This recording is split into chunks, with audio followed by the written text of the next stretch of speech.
You guys, on my last video, many people commented that the very first legal slave owner in America was a Black person. And I was like, I have seen this comment enough that I will look it up myself. I'm sure that this is completely untrue, but let's see where they're getting this from, where they can feel like they can say such a thing. You guys, I have breaking news from the year 1621. I feel like an idiot. If you already knew this, leave me alone. I'm doing my best. But apparently, I'm going to tell you a story. I'm literally shook.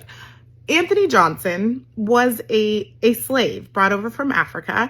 Okay, so what I did know that many people don't know is that Black people were not just, or Africans were not just stolen by Europeans and shipped over to America. They were sold by other Africans. I did know that. A lot of people don't know that. So this was not news to me. But he was sold and he was brought over as an indentured servant, and he was freed because he served his time. An indentured servant serves for a period of time to pay off a debt or to earn their freedom, and then they get to be free. And that was the model that was meant for the Africans in America. Hang with me because this gets crazy.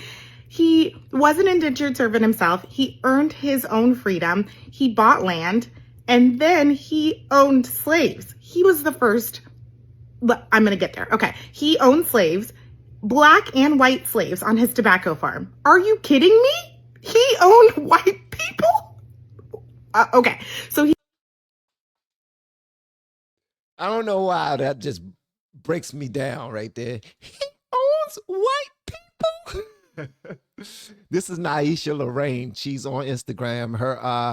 Her link will be in the descriptions below, gang. He owns white people. And there's this guy named John Kasser.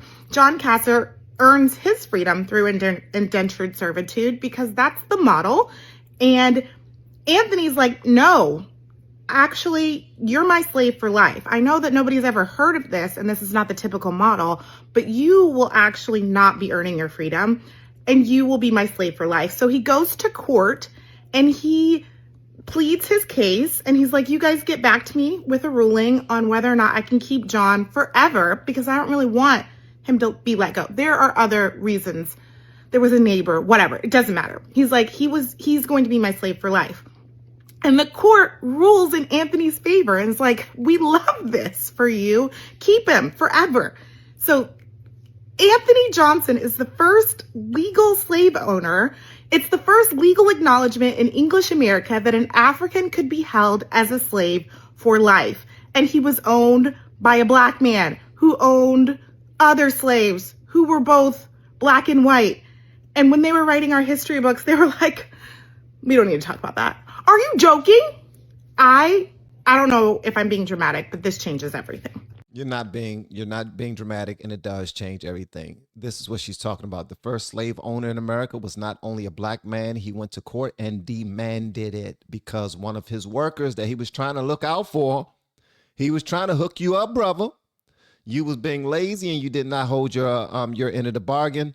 In 1954, it was time for Anthony to release John Kasser, a Black indentured servant. Instead, Anthony told Kasser he was extending his time. Kasser left and became employed by the free white man, Robert Parker. Anthony Johnson sued Robert Parker in the Northampton court in 1954. In 1955, the court ruled that Anthony Johnson could hold John Kasser indefinitely. The court gave judicial sanction for Blacks to own a slave of their own race. Thus, Kasser became the first permanent slave and Johnson the first slave owner. Guys, this blows my mind too. This blows my mind too. And there's a whole lot of people out there that don't want this to go forward, but it is what it is. We got some more information on this. Check this out. 19 was a man named Anthony Johnson. He was one of those original slaves that had been dropped off, and he started sponsoring indentures of people to come to America. He would sponsor them, and I'll pay your way, and you work for me 7 years, and at the end of time, you'll be free, and you'll get a piece of land just like I did. And he's doing that, and in 1653, one of the guys he indentured was a guy named John Caesar. John Caesar had come, and he was not a very good worker. As a matter of fact, Anthony Johnson said, "You are such a lazy bum, you'll have to work for me for the rest of your life to pay off what I've invested in your indenture." So he went to court in Virginia, and in 1653, he said, "Can I own this guy for the rest of his life? Because he'll never pay off. He's so lazy, he'll never pay off what I put in." The court said, "Yes, you can own him." That's the first occasion of slavery in American history. And it was when a black sued to own another black. And that didn't come out in the 1619 Project. That's where slavery begins in America. Now, this is what blows my mind right here. So I thought that we were like, not only were we not slave owners, but I didn't think we owned anything. I didn't even think we owned the shoes on our feet, the clothes on our backs, anything. We didn't even own our own children. Other people did. That's what I thought. If you look at the history books and how they try to get it along, but check this out right here. Black slave owners by state. 43% of the slave owners in South Carolina were black. 40% of slave owners in Louisiana were black. 26% in Mississippi, black. 25% in Alabama, black. 20%. Come on, gang. Really? Black? So this is what blows my mind, man. The way that they try to rewrite history is killing me, man. It really is. And I'm just trying to fully understand it for myself so that when I have conversations with people, mainly my own family, I want to be able to share something that would empower us as a people. Now, it's not about saying, yes, black people were slave owners too. No, it's just we're always told that we were subhuman and that we were not even on the level of white people and that we were only slaves and only taken advantage of, when even way back when this whole thing first started. If you believe in the slave trade, which I'm just now learning, I'm learning more about it, right? Because I actually believe that we were already here as Native Americans, but it would not be in the interest of our country if we were considered to be Native, because then we wouldn't have to pay taxes, and that's not happening. But, and call me ignorant all you want, I'll be that. I don't have a college education, and when I was listening to this stuff being taught in school, I kind of glossed over it and just started to daydream about whatever I was thinking about at the time. Thundercats, He-Man, my army action figures, the really small army action figures that I used to have. It used to be a whole bunch of them. They used to be green, all posing in different poses, holding guns. And I used to get them to stand up and fight and all of that other stuff.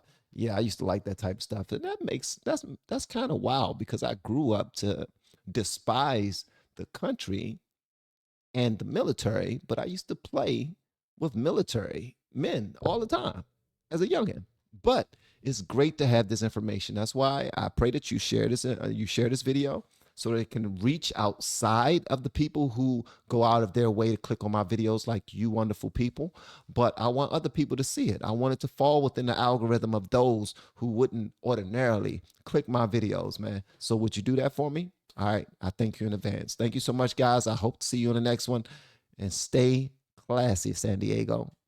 We have been helping people grow online. It has been absolutely amazing. We have helped many content creators get from zero to monetization in under 30 days. We even have a couple of these superstars who did it in 1 or 2 weeks. If you want to learn how to do YouTube, I don't care your age, I don't care what skills or talents you have. Trust me, I can help you do it effortlessly. Just reach out to me with the word coach and we can get it done. One more thing.